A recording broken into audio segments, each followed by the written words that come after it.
Alhamdulillahilladzi dominas sa'adata fid dunya wal akhirah liman amila amalan sholihan. Asyhadu an la ilaha illallah wahdahu la syarikalah wa asyhadu anna Muhammadan abduhu wa rasuluh alladzi la nabiyya ba'dah. Allahumma inni as'aluka ilman nafi'an wa rizqan thayyiban wa amalan mutaqabbalan. Rabbi zidni ilman warzuqni fahman. Hadirin kaum muslimin, Majelis Taklim Mekah Rahayu Darut Tahsin yang sama-sama mencari ridho dan ampunan Allah Subhanahu wa taala. Sebagaimana kita maklumi di minggu kemarin bahwa perkawinan sedarah atau yang disebut dengan bahasa kekinian yaitu incest. Jadi incest itu pernikahan yang dilakukan oleh manusia antara adik dan kakak, atau lebih parahnya lagi seorang anak menikahi ibunya sendiri. Nah, ini diatur oleh syariat Islam agar manusia tahu, agar umat Islam tahu bahwa perkawinan sedarah itu yang disebut dengan incest hukumnya haram atau terlarang. Nah, para hadirin, dan ini saya sudah ungkapkan di minggu kemarin. Masih ingat di mana daerahnya? Indonesia. Pokok nama di Indonesia. Rarasaan. Asa karek saminggunya. Ieu barudak kemana mah? Ciri barudak kena geus katularan ku panyakit poho. Ya, daerah Polahi di Goron, di Bandung aya, jika nama aya di Bandung ngan teu disebutkeun. Kalau di Polahi itu sudah menjadi sebuah adat dan harus dilakukan. Caranya gampang sekali. Misal kakaknya sudah dewasa, adiknya pun sudah dewasa. Itu cukup si anak laki-laki itu dimandian di solokan. Cukup dimandikan di sungai yang berada di daerah itu. Maka dengan syarat itu dia sudah boleh menikahi adiknya atau menikahi ibunya sendiri. Bahkan ibunya yang meminta agar anaknya tidak dinikahkan kepada orang lain.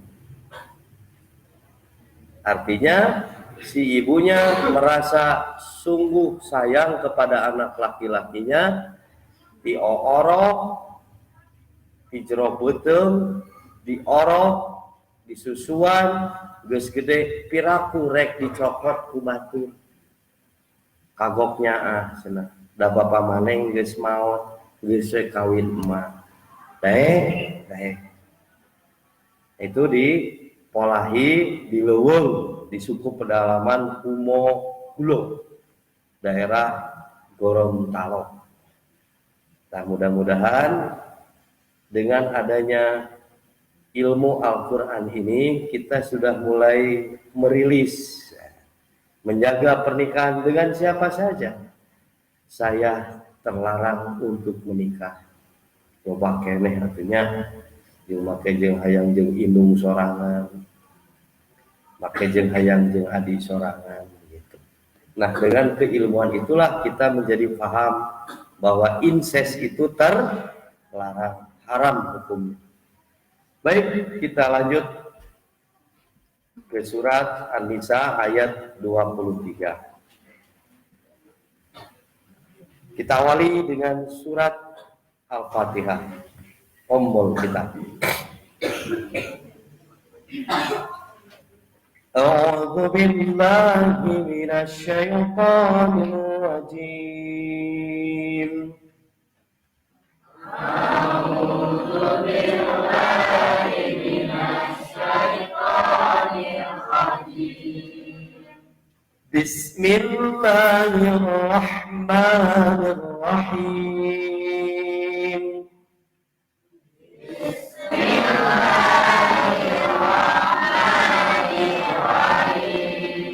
Alhamdulillahi Rabbil Alamin. Alhamdulillahi Rabbil Alamin. Ar-Rahmanir Rahim. Ar-Rahmanir Rahim. Maliki Yaumiddin. Maliki Yaumiddin. Iyyaka na'budu wa iyyaka nasta'in. Iyyaka na'budu wa iyyaka nasta'in. Ihdinas siratal mustaqim. Ihdinas siratal mustaqim. Siratal ladzina an'amta 'alaihim ghairil maghdubi 'alaihim waladdallin.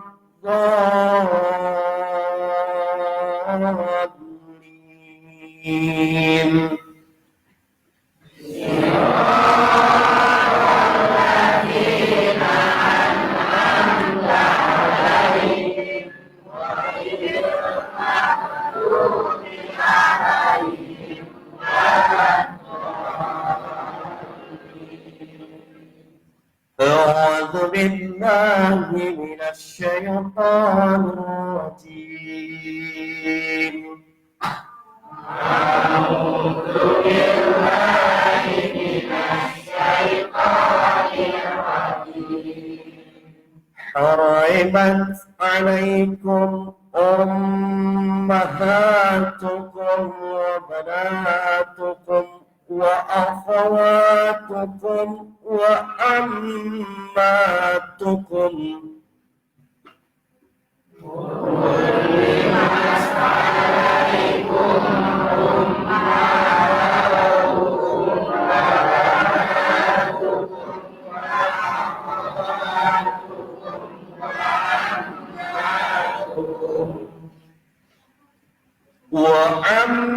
وعماتكم وخالاتكم وبنات الأخ وبنات الأخت وأمهاتكم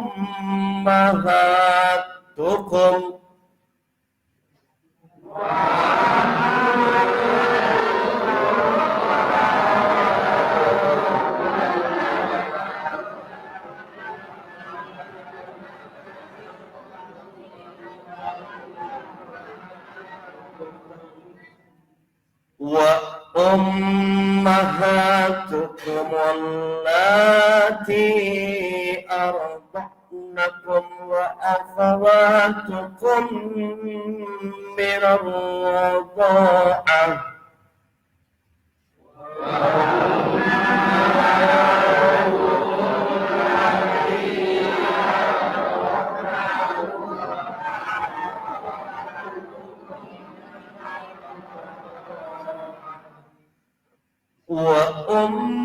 وأمهات نسائكم وربائبكم اللاتي في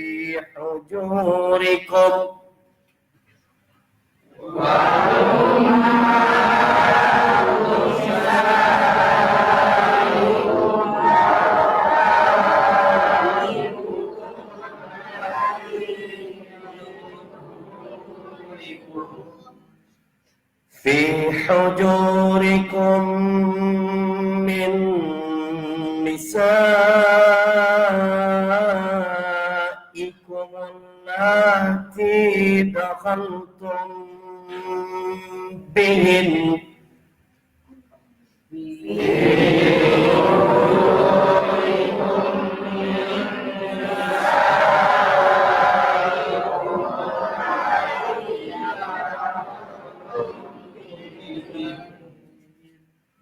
فإن لم تكونوا دخلتم بهن فلا جناح عليكم وحلائل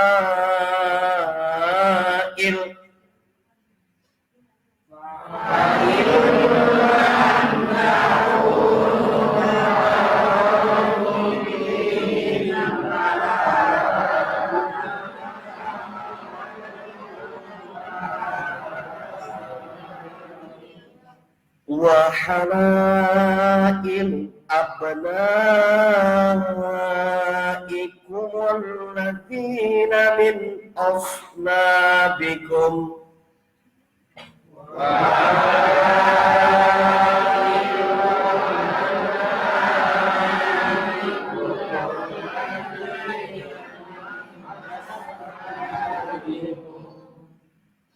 وأن تجمعوا بين الأختين إلا ما قد سلف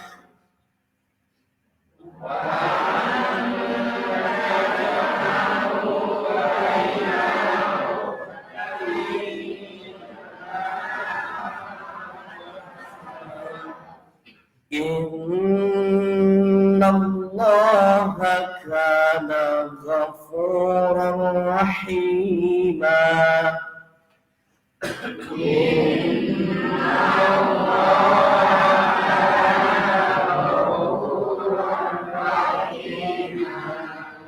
تجويد حرمت عليكم إلى شفاء أمهاتكم إذا شفاء وبناتكم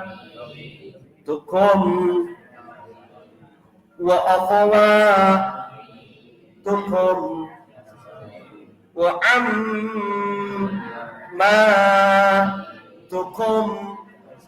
وخالاتكم وبنات الأخ وبنات وأمهاتكم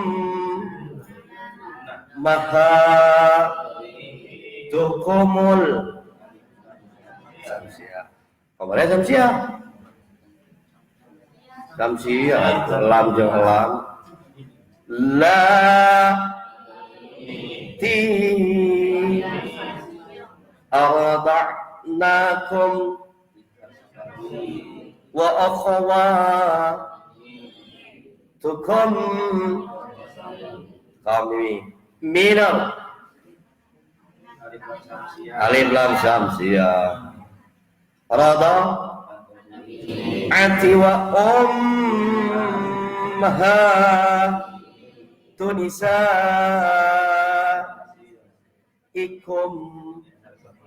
wara Tetapi ba ibu kumul samsia la ti fi hujuri kum min idgham nisa wajib mutasir ikumul samsiallah ti dakhaltum bihin fa'il wambila guna nun sukun bertemu lam takunu dakhaltum bihin fala junaha alaikum wa halailu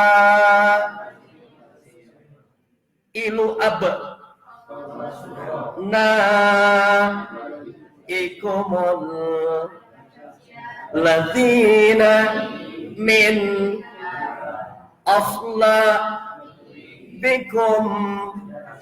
wa an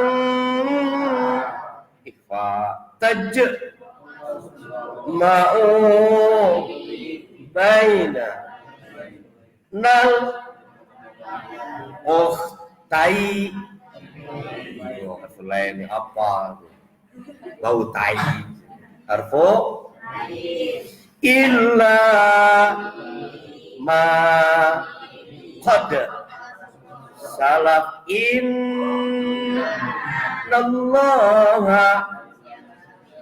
iblan sabjil taqiman kana ghafurar bila ra hi ma sami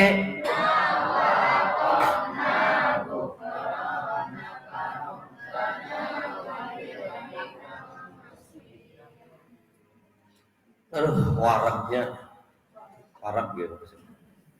Biji. Yang pertama ayat ini untuk pemula sulit untuk dibaca. Kedua, dipahami ayatnya pun rada liun. So, berarti salah menerangkan akan salah memaknai ayat ini. Sehingga nanti akan perang otaknya gitu nah jadi temenang dikawin gitu. Kan orang teh kamari teh 20 tahun kamari kawin si eta teh saha begitu. Nah makanya ayat ini para hadirin lieur, apalagi saya yang mengkajinya 2 kali lieur. Saya harus membaca dan saya harus pahami begitu. Nah, jadi ngali lieur sebenarnya mah, tapi mudah-mudahan jadi amal soleh. Itu yang saya cari dan kita cari. Baik para hadirin, kita lihat tarjimnya. Ada wanita-wanita, ada orang-orang yang tidak boleh dinikahi oleh kita.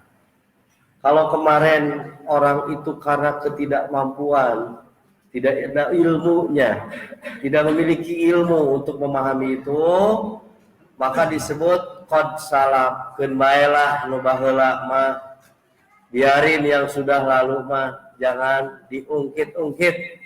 Tapi kalau ilmunya sudah kita pahami hari ini, jangan sekali-kali kita mengulang apa yang telah dilakukan oleh orang-orang yang terdahulu. Baik, kita lihat terjemahnya. Hurrimat alaikum, diharamkan atas kalian mengawini, maksudnya di sini. Ummahatukum, satu, ibu-ibu kalian. Jadi kenapa disebut ibu-ibu ya? Barangkali ibunya ada 2, barangkali ibunya ada 4. Makanya disebut ibu. Ummahatukum satu, wa banatukum, anak-anak kalian perempuan. Anak-anak perempuan kalian. Wa akhawatukum, saudara-saudara kalian yang perempuan. Adi lanjut tadi teh incest saudara. Wa ammatukum, dan saudara wa ammatukum paman ya. Paman, ammatukum wa kholatukum. Bentar, nih agak pusing cek saya ge. Saudara-saudara ya, saudara-saudara bapak kalian yang perempuan, bibi atau uwa, di urang mah ya nama uwa kan.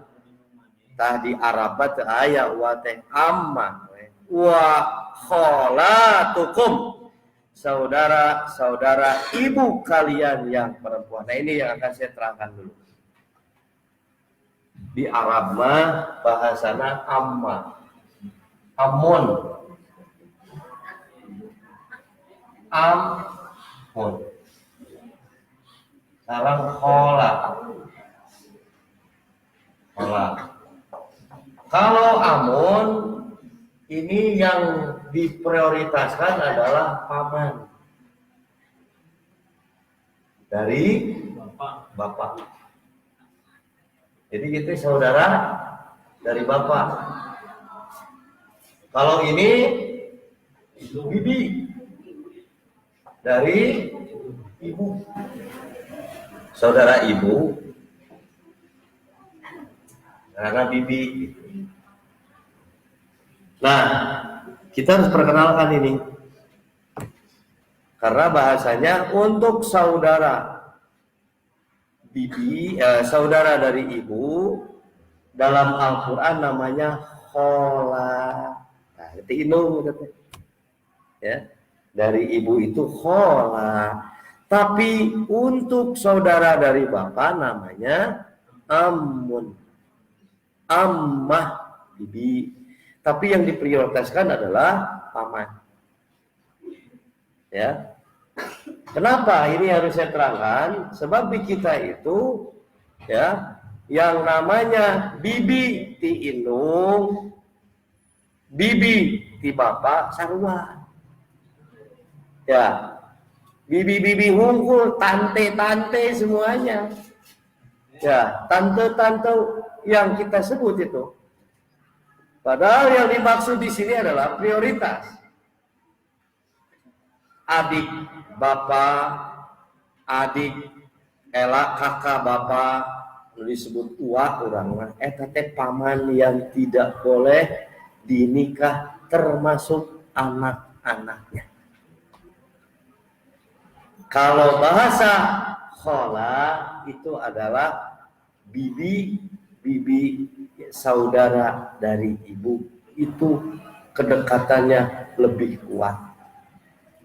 Nah, jadi untuk membedakan saudara dari bapak namanya ammun, saudara dari ibu namanya khola.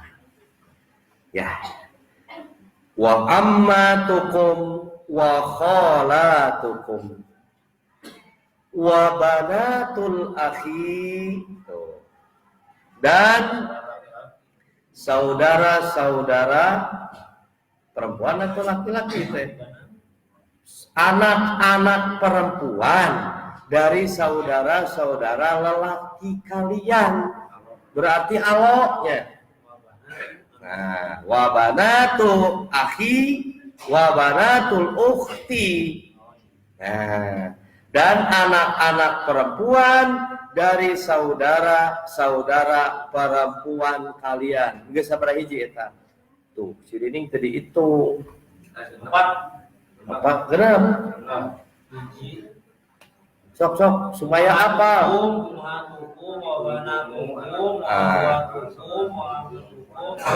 Wa banatul ukhti. Nah, hiji, dua, hiji, dua, tilu, opat, lima. hiji, dua, tilu, opat, karek lima meureun. Apa lo umat hukum hiji, So. anak hukum dua, ahwat hukum tilu, Terus amat hukum opat, holat hukum lima, terus banat hukum akhi, nah, wabanatul ukhti. Nah, jadi 7. Berarti karek 7. Tadi 4, 5, genep. Ya kan orang itu oke. Ya. Wa ummahatukumul lati arda'nakum wa akhawatukum minar rada'ah. Kita seberapa. Dan ibu-ibu kalian yang menyusui kalian. Kemudian saudara sepersusuan kalian. Wa ummahatu nisaikum, dan mertua kalian. Indung awewe atau indung alaki, begitu mitoha gitu ya. Warabaibukumul lati fi hujurikum.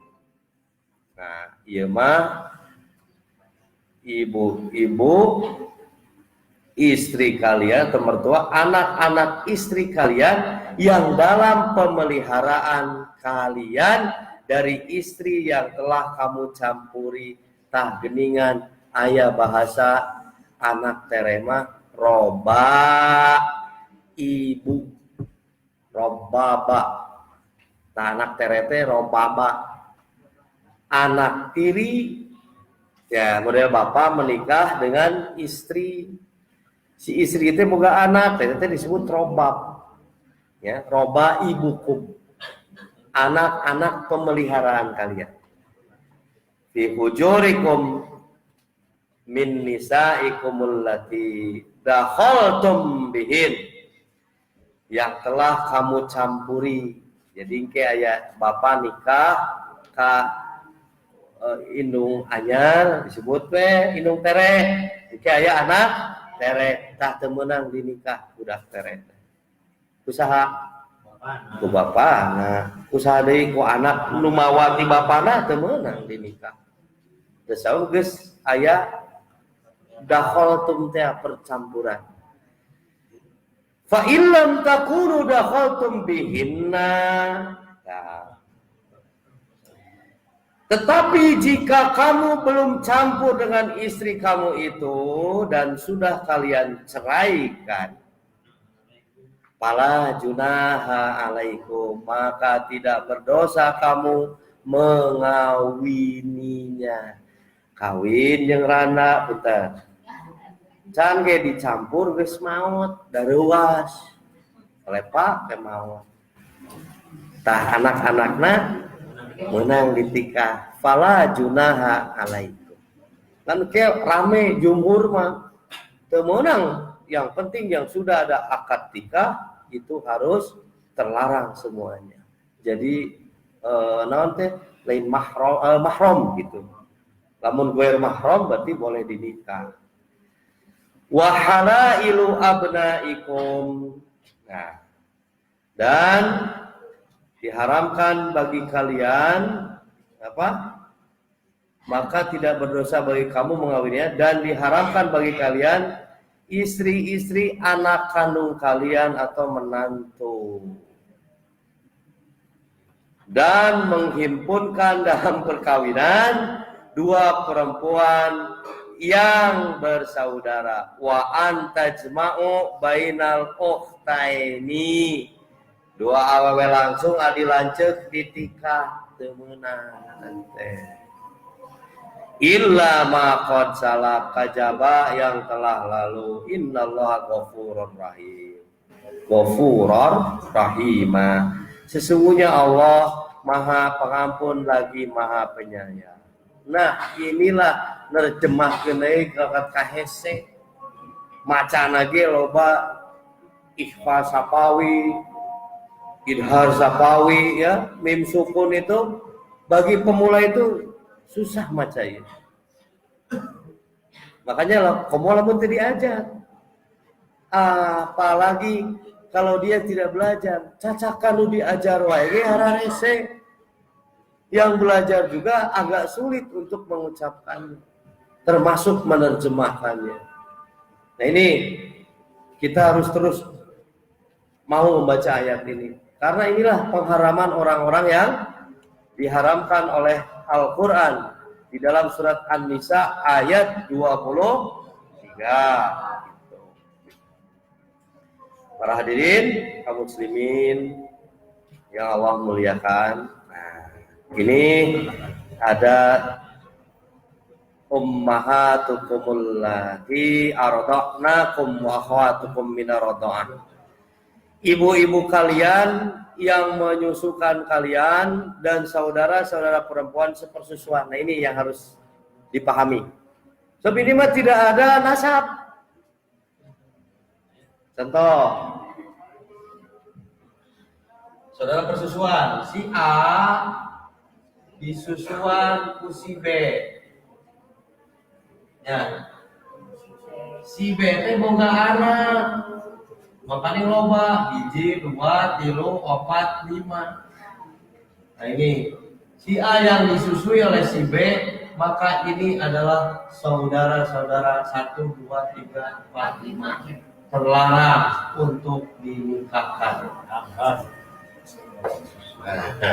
Disebut saudara sesusu. Bagaimana dengan suaminya? Lalu dia awewe? Tetap ini kan punya suami, si C ini juga sama terlarang untuk dinikahi oleh si A. Boga anak, makanya ibu-ibu, tong sok molontong, maaf ya punya, abong loba cai susu kayak tetangga. Nah, susukeun, da peda cenah karunya. Ini yang terjadi di kita seperti itu.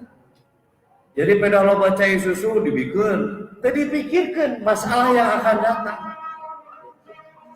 Masalah yang akan datang seperti ini. Ketika nanti anak kita mencintai orang yang pernah menyusui anak kita. Model Rasulullah disusui oleh 2 orang. Satu oleh Suhaibah, yang kedua oleh Halimah Sa'diyah.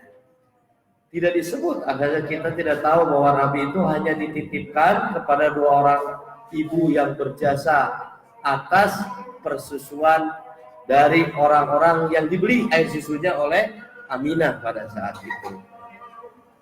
Makanya Rasul ketika nanti ada orang yang menyuguhkan, disuguhkan ke Rasul, ya Rasulullah, ini ada anak yang kayaknya perlu dinikahi oleh engkau ya Rasulullah.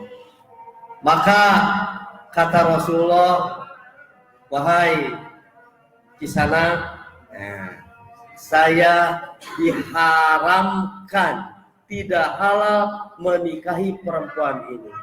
Loh, kenapa ya Rasulullah sampai tidak boleh menikahi perempuan ini? Kan bukan nasab.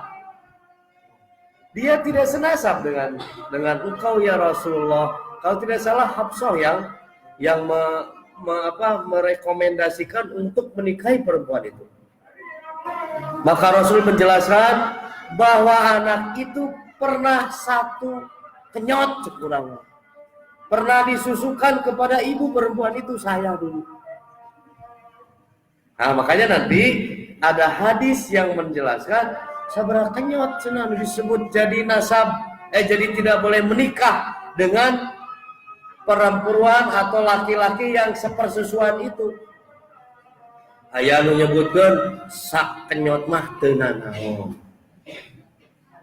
Nah, sak kenyot geus lepas menang dinikah gitu. Hadis lain 5 kenyot. Jadi kan 5 kenyot sih ya bisa jadi kan ibu itu meninggal dunia gara-gara 5 kenyot anak yang kenyot susu itu. Nah, Ini menjadi memang seperti jorok ini, tapi harus dijelaskan. Ya. Ada yang menyebutkan 10. Tapi para jumhur mengatakan selama dia pernah ngenyot air susu ibu itu terlarang untuk menikahi anak-anaknya. Dilarang itu untuk menikahi, makanya garulis budak teh. Aduh, ibu ketika baheula beti susuan ku indungna. Teu bagaimana ya? Indung maneh baheula teu boga cai susu. Hari ibu ieu mah loba cai susuna, matak budak kali aya 12. Awewe hungkul. Sementara yang disusukan itu adalah laki-laki. Haram nanti untuk menikahi perempuan yang sesusu. Komodei lamun hejang maraneh nyusu sapi teu meunang haram pisan tah. Kawin ka sapi. Itu saudara sesusu kan sapi teh. Bari basa meuli susu denko. Susu inung ieu sarua indung belok teh cai susu sapi le susu inung teh inung sapi gitu. Terlarang menikahi sapi. Tuh nya nyambung ke jeung jelema nu beuki atau kawin ka sato nu ngaranna sapi. Tah jeung sapi oge kita itu saudara susu. Da abdi mah ku gorila teu meunang kawin jeung gorila ke jeung anak gorila. Ya itulah hal-hal yang tidak mungkin dalam Al-Quran itu diungkapkan. Maka lamun di jeroan wah luar biasa Al-Quran. Inilah makanya dalam sebuah riwayat Rasulullah juga mempunyai saudara sepersusuan nih. Ini saudara sepersusuan Rasulullah dari Halimah As-Sa'diyah. Mereka adalah Abdullah bin Al-Haris. Kedua An-Nisa binti Al-Haris. Ketiga Hudzaifahu Jam'ah binti Al-Haris. Halimah juga menyusui dan mengasuh Abu Sufyan. Tah anak Abu Sufyan kanu dibikeun ka Rasul teh. Abu Sufyan bin Al-Haris bin Abdul Muthalib, anak paman Rasulullah sallallahu. Teh disodorkeun ka Rasul teh. Teu meunang eta teh saudara sesusu saya. Mata, barudak kudu tanyakeun ka indung-indung aranjeun, "Ma geus nyusuan saha wae kitu baheula?" Itu harus memang ditanyakan, jadi hukum itu nantinya. Ya, oleh sebab itu Islam mengatur dari persusuan saja sudah diatur. Manakala kita tidak terlena dengan kecantikan atau kegagahan orang itu, kudu dilihat dulu nasabnya. Apakah dia pernah disusui atau tidak gitu.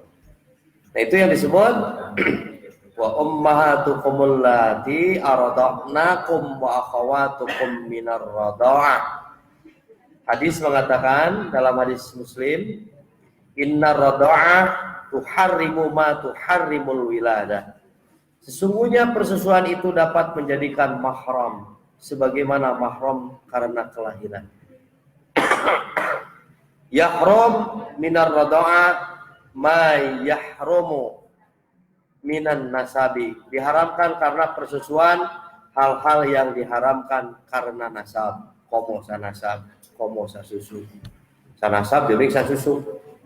Ya biasa bibinya atawa uasok meres cai urang loba cenah cai susu dibikeun kasih alo eta. Nah, ketika nanti ada semacam ya nu ngaranna setan atau ngagoda na bab kitu. Ini harus dipahami betul-betul agar kita tidak melangkah kepada jenjang yang salah ketika ada sebuah pernikahan nanti ke depan. Para hadirin anu ku Allah Subhanahu wa taala dimuliakeun, la tuharrimul massatu wal massatani, tidak menjadikan mahram sekali kenyotan dan tidak pula dua kali kenyotan. Tuh ieu mah bahasa kenyot ieu ya. Wala la tuharrimur radha'atu wala radha'atani wal massatu walal massatani. Tidak menjadikan mahram sekali persusuan dan tidak pula dua kali persusuan. juga sekali sedotan serta tidak pula 2 kali sedotan. Nah, ini hadis-hadis yang saya maksud tadi. Makanya nanti kalau sudah ada yang dimaksud dengan anak itu disusukan, sudah menjadi mahram, artinya terlarang untuk dinikahi oleh orang yang disusukan.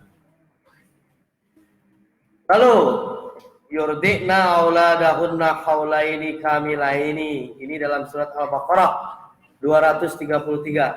Nah, ini sahabat paut dan soal Al-Baqarah ayat 233. Yurdi'na auladahunna haulaini kamilaini liman arada ayyutimmar radha'ah. Para ibu hendaklah menyusukan anak-anaknya selama 2 tahun penuh, yaitu bagi yang ingin menyempurnakan persusuannya. Ini sebetulnya untuk psikis anak, ya. Kenapa saya bilang psikis anak? Beda anak yang disusukan selama 1 tahun dengan anak yang disusukan 2 tahun oleh ibunya. Budak teh otaknya cemerlang lamun 2 tahun. Tapi ketika 1 tahun budak teh rada-rada di taman kucai susu sapi, ya itulah rada mikirna aya mohan saeutik. Ini terjadi yang saya rasakan ketika anak saya yang pertama itu hanya disusukan oleh ibunya, kalau tidak salah hanya 1 tahun. Beda dengan yang bungsu. Aya nu kadua mah loba teuing. Ngegenyolna teh sampai ka 3 tahun, kalau nggak salah 4 tahun dia masih menyusu harita. Tapi yang bungsu itu pas 2 tahun, dipesat. Cara dia menyikapi omongan orang tua beda dengan anak yang pertama yang disusukan dengan tambahan air susu sapi, ASS. ASI dan ASS. Air susu ibu itu luar biasa mempengaruhi otak anak. Nah, bagi ibu yang mau memiliki anak atau masih dalam persusuan anaknya, tuntaskan sampai beres 2 tahun. Kalau memang itu terjadi karena keterpaksaan, air susunya tidak ada, ya apa boleh buat. ASS menjadi salah satu alternatif dari air susu yang sudah menghilang dari ibunya. Ini sebetulnya kejadian yang saya rasakan itu, istri saya ngomong sombra. Jadi ayah budak kemar Pak harita teh. Indung nate kabur mengurus. Ari bapana meuli susu sapi SGM baheula mah teu kabedag. Eta budak kemar leweh 2 anak. Sementara anak saya pada saat itu sedang menikmati air susu ibunya. Hanya sedikit dia bilang begini, "Cek, ku abdi lah eta orang susukeun. Ieu lebar cai susu loba." Kalau para hadirin tahu, itu hanya ucapan itu 3 jam dari sana, air susu itu hilang. Bari budakna teh disusukeun. Bari jeung cai susuna jadi leungit. Untung. Sanu untung. Warung nu boga ASS, air susu sapi diganti. Makanya saya bilang, Bu, jangan sembarangan menyatakan seperti itu. Dan memang Al-Quran menyatakan seperti itu. Mun soleh budakna. Belum mun soleh, anu rek disusuan teh. Anu disusukeun mah insyaallah soleh. Itu soleh bor gitu. 1 tahun itu disusukan. Makanya agak beda dengan anak yang disusukan dengan waktu 2 tahun. Kamilaini, haulaini, kamilaini. Nah, ini perlu dicatat oleh ibu-ibu yang sedang menyusui dan ibu-ibu yang akan menyusui nanti. 2 tahun. Ya, lamun barudak mah itu resep karena kedirtengan kalau barudak. Yaitu ya, saudara persusuan terlarang untuk dinikahi. Wa ummahatu nisaikum wa raba'ibukum allati fi fujurikum min nisaikum allati dakhaltum bihinna fa illam takunu dakhaltum bihinna fala junaha alaikum. Ibu-ibu istri kalian, mertua kalian, anak-anak istri kalian yang dalam pemeliharaan kalian dari istri yang telah kalian campuri. Tetapi jika kalian belum campur dengan istri kalian itu dan sudah kalian ceraikan, maka tidak berdosa kalian mengawininya. Al-Quran menjelaskan seperti itu. Jadi begini, ada istri janda, ada seorang suami duda. Suami duda membawa anak-anaknya 8. Istri yang mau dinikahi 3 orang. Dibuatlah sebuah pernikahan antara duda dan janda. Nu duda misal bapak urang, anu randa indung tere pi anak tere indung urang. Indung tere jeung anak tere urang. Nikah pas belum dicampuri maut. Nah, inilah yang menjadi masalah. Apakah saya sebagai anak-anaknya boleh menikahi bapak yang duda itu, cek anak di perempuan, si janda tadi, atau anak laki-laki yang akan menikahi anak-anak perempuan di pihak perempuan yang akan jadi ibu tiri kita. Iya rame. Yang satu mengharamkan, yang satu membolehkan berdasarkan ayat ini. Tetapi Ibnu Abbas bingung, akhirnya beliau menetapkan al-makruhu.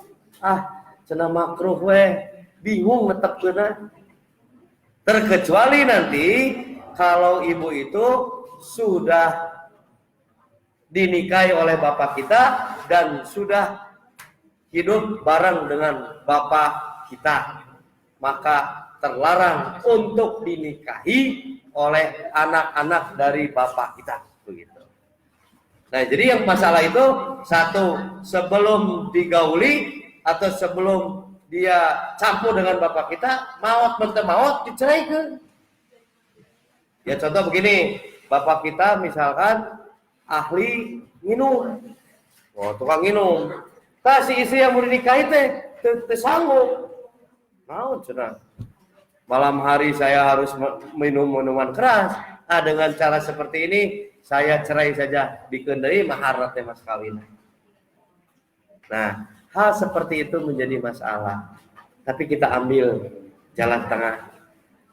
Seseorang yang dinikahi oleh bapak kita atau ibu kita menikahi seorang laki-laki, maka anggap saja itu sesuai dengan ayat Al-Quran yang jelas.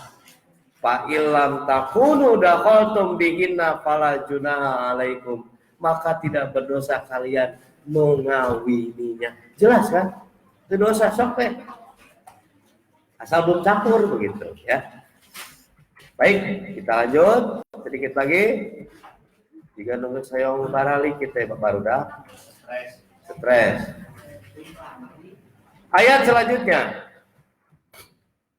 berkenaan dengan bab waraba ibukumul lati fi hujurikum, anak-anak istrimu yang ada dalam pemeliharaanmu. Nah, inilah yang dimaksud dengan anak tiri. Artinya dia diurus oleh bapak kita. Ya, diurus oleh bapak kita, yang dimaksud adalah anak tiri. Dalam surat An-Nur, nah, coba ya An-Nur teh surat ke-24 ayat 33. Cik bacakeun Mang Cimet. Ayat 33. A'udzu billahi minasy syaithanir rajim.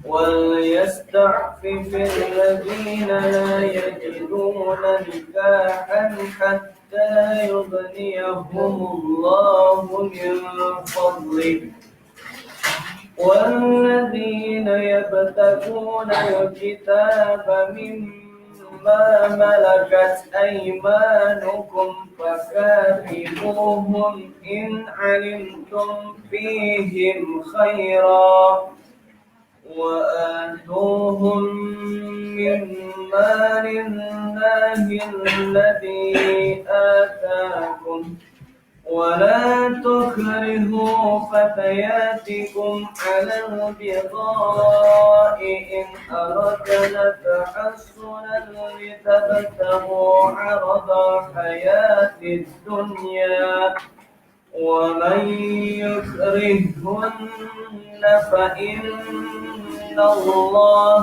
من بعد إكراههن غفور رحيم. Dan orang-orang yang tidak mampu menikah hendaklah menjaga kesucian dirinya sampai Allah memberi kemampuan kepada mereka dengan karunia-Nya. Dan jika hamba saya yang kamu miliki menginginkan perjanjian kebebasan, hendaklah kamu buat perjanjian kepada mereka jika kamu mengetahui ada kebaikan pada mereka. Dan berikanlah kepada mereka sebagian dari harta Allah yang dikaruniakannya kepadamu. Dan janganlah kamu paksa hamba saya perempuanmu untuk melakukan pelacuran, sedang mereka sendiri menginginkan kesucian, karena kamu hendak mencari keuntungan kehidupan duniawi. Barang siapa memaksa mereka, maka sungguh Allah Maha Pengampun, Maha Penyayang kepada mereka setelah mereka dipaksa. Ya, ini ada pendapat dari jumhur ulama tentang warabaibukumul lati fi ujurikum. Menurut jumhur ulama, anak tiri hukumnya haram dinikahi. Tanpa memandang apakah anak tersebut berada dalam pemeliharaan lelaki yang bersangkutan ataupun tidak. Diurus, pokoknya mah budak anak tiri itu hukumnya haram dinikahi. Mereka mengatakan bahwa kitab seperti itu dinamakan ungkapan yang memprioritaskan umum dan tidak mengandung hukum pengertian apapun. Nah, daripada budak awewe nu tadi yang disebut anak tiri itu melacur, ya, dan janganlah kalian paksa budak-budak kalian melakukan pelacuran sedangkan mereka sendiri menginginkan kesucian. Daripada ayeuna ngalacur budak teh mending dinikah we ku bapak teh. Tah jumhur aya nu ngungkapkeun seperti ini. Leuwih berat zina, leuwih berat dinikahi. Nah, jumhur itu menganggap kesucian yang diinginkan oleh perempuan itu anak tere teh lebih baik dinikahi saja daripada dia harus melacur. Di dalam kitab Sahihain, dua hadis, Ummu Habibah pernah berkata, Ya Rasulullah, yang tadi tehnya, nikahilah saudara perempuanku yaitu anak perempuan Abu Sufyan. Menurut lafaz Imam Muslim. Yang dimaksud, nah ini namanya Izzah binti Abu Sufyan. Nabi SAW menjawab, apakah kamu suka hal tersebut? Nah, Nabi nanya heula. Kata siapa tadi? Ummu Habibah ya? Nabi ditanya, ya Ummu Habibah itu ya Rasulullah nikah lah ke anak Abu Sufyan. Nabi bertanya, apakah kamu suka hal tersebut? Ummu Habibah menjawab, ya, aku tidak akan membiarkanmu. Dan aku ingin agar orang yang bersekutu denganku, artinya dalam sebuah keluarga, dalam kebaikan adalah saudara perempuanku sendiri. Nabi menjawab, sesungguhnya hal tersebut tidak halal bagiku. Aneh kan? Ummu Habibah memberikan perempuan itu agar dinikahi oleh Rasul, tapi justru Rasul mengatakan tidak halal bagiku.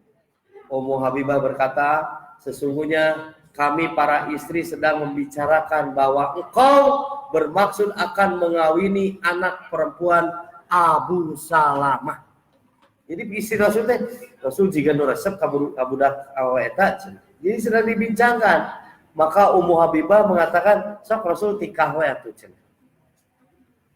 Nabi SAW bertanya, anak perempuan Ummu Salamah? Nah, Nabi bertanya, maka Ummu Habibah menjawab, ya. Maka Nabi bersabda, sesungguhnya dia jikalau bukan sebagai Rabibah. Rabibah, tadi Rabibah itu apa? Anak tiri yang ada dalam pemeliharaanku, ia tetap tidak halal dikawini olehku. Sesungguhnya dia adalah anak perempuan saudara lelaki sepersusuanku. Hiji anak tere, dua saudara sepersusuan. Jadi hukumnya ya dua untuk Rasul. Ya. Aku dan Abu Salamah disusukan oleh Suwaibah. Maka janganlah kalian menawarkan kepadaku anak-anak perempuan kalian. Jangan pula saudara-saudara perempuan kalian. Tuh, anak sepersusuan termasuk anak Robabibah, ya. Anak-anak tiri itu Rasul menolak, jelas. Jadi tong boroning ayeuna budak-budakna, ya. Tadi teh tuh. Jadi terus ngarentet. Karena ada yang disebut dengan saudara sepersusuan itu.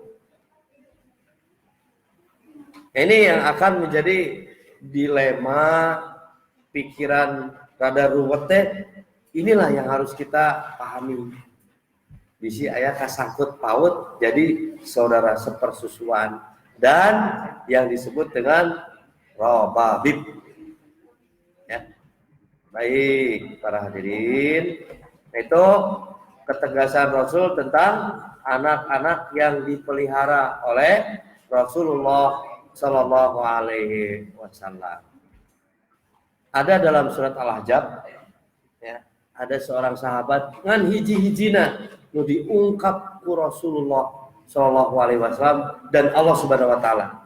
Diungkap oleh Allah dan Rasul pada saat itu, aduh bingung. Kenapa?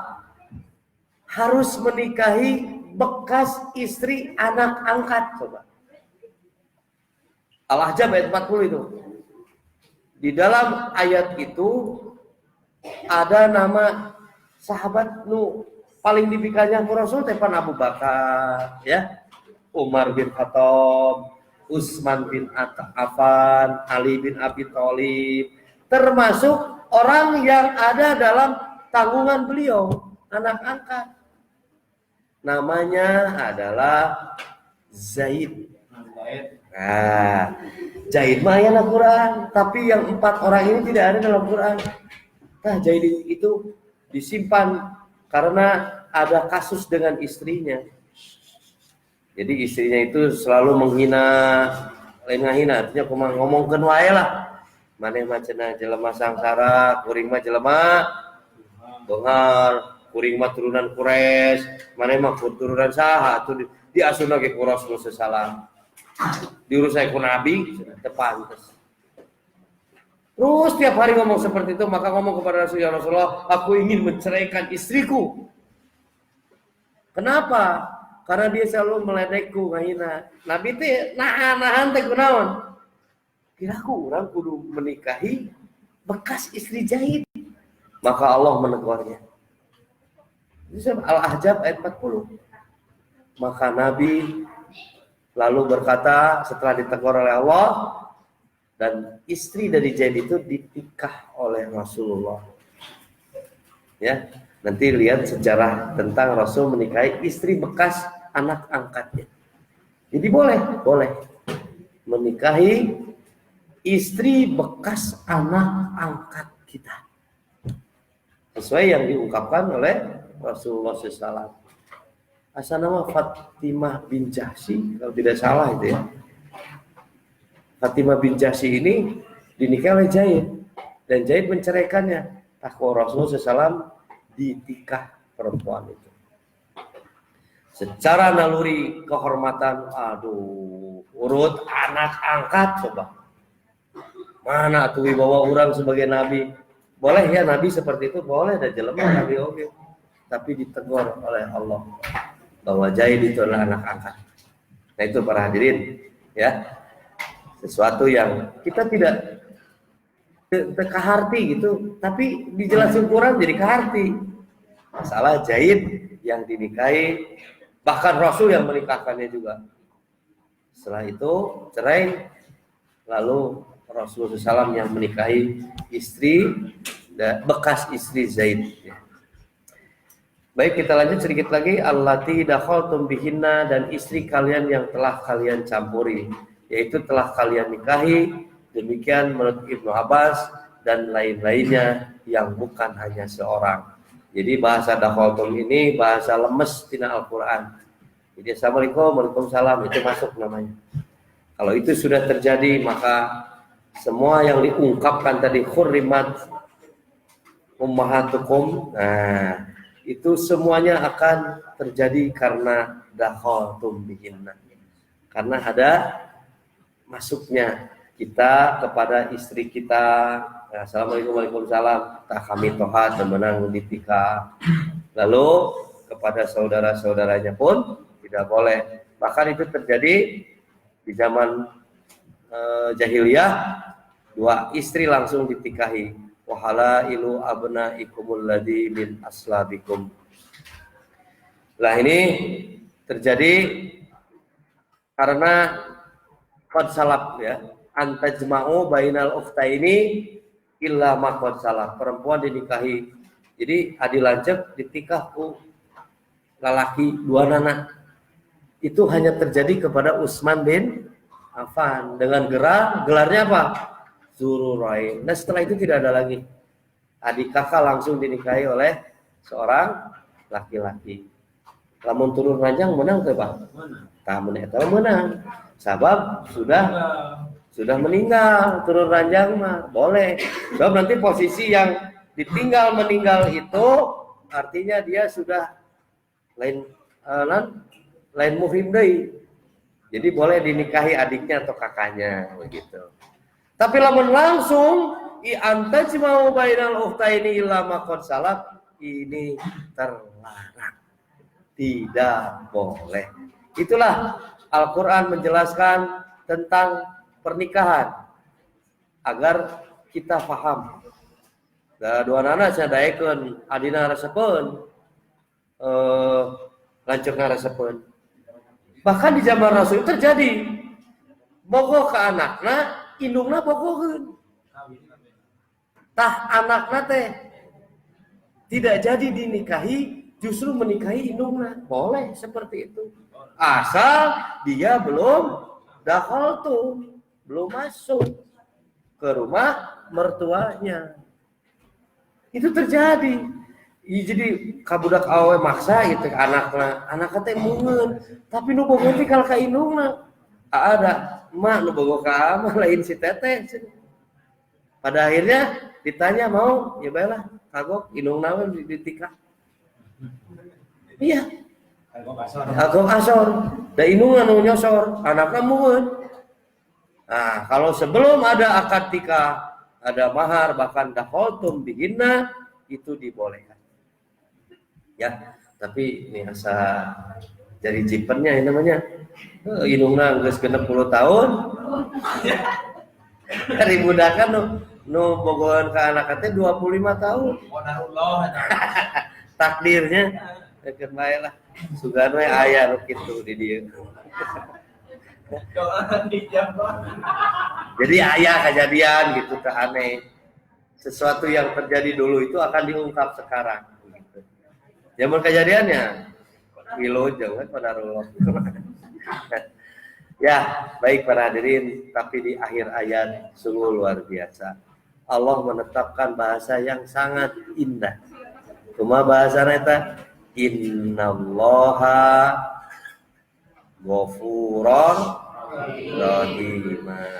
Tuh Allah Maha Pangampura jeung mikanya Lamun sesuatu yang tidak dipahami, sesuatu yang kita lakukan salah, tetap Allah Maha Rahman, Maha Rahim, Maha Mahampura, luas ya tempat kasih sayang Allah itu. Makanya jangan lupakan tiap hari istighfar. Istighfar, astagfirullah, astagfirullah. Ya, istighfar. Tahlil. Takbir. Ku ngarti itu teh. Ya, innallaha kana ghafurur rahima. Sesungguhnya Allah Maha mengampuni lagi Maha penyayang. Ya, para hadirin itu saja yang dapat saya sampaikan. Mohon maaf bahasanya ini agak memusingkan dan memang harus dijelaskan. Tapi sedikit yang saya sampaikan, sakaprul cenah sabah katul, sasieur sabeunyereun sing aya nu nyangkat An-Nisa 23 ayat nu panglieurna dipahami. Tah minimal aya nu kitu atuh. Seolah-olah kita dituntut untuk membaca lagi ke depan untuk dipahami surat An-Nisa ayat 23. Kita tutup dengan doa Subhanaka Allahumma bihamdika asyhadu an la ilaha illa anta astaghfiruka wa atubu ilaik. Rabbana atina fid dunya hasanah wa fil akhirati hasanah wa qina adzabannar. Assalamualaikum warahmatullahi wabarakatuh. Waalaikumsalam warahmatullahi wabarakatuh.